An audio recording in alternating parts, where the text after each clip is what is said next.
Childhood apraxia of speech is something that is not well known at all. It goes fairly undiagnosed or misdiagnosed for many, many years for lots of kids. It presents in such a way when they're really young as a child that could be deemed a potential late talker, as many pediatricians would like people to believe.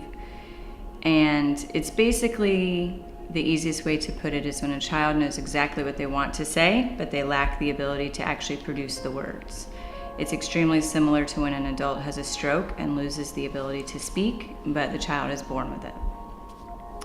So if early intervention is not put into place, these children go into the school system unable to properly communicate, to do their schoolwork, things of that nature.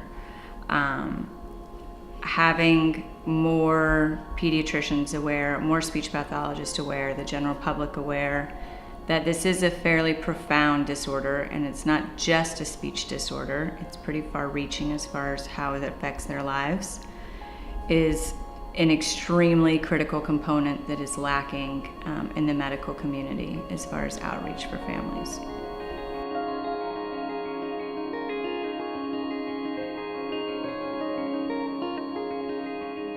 The hardest thing is just finding the best care and therapists around that you can, because there's not a lot of people that have the education to handle this kind of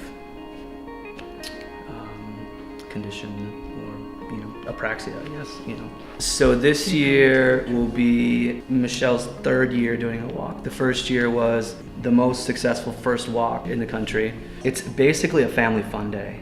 I mean, we have tons of games.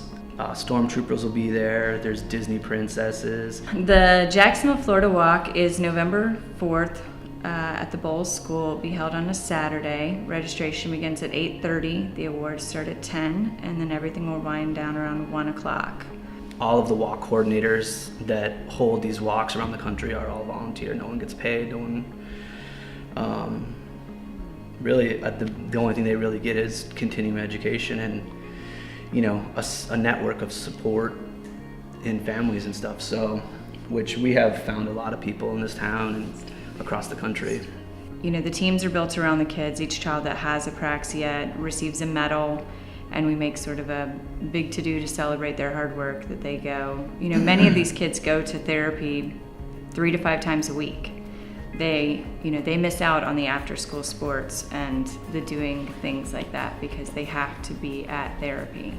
It is extremely taxing for the families and for the children. So this is just sort of a day to let everybody kind of kick back and enjoy themselves.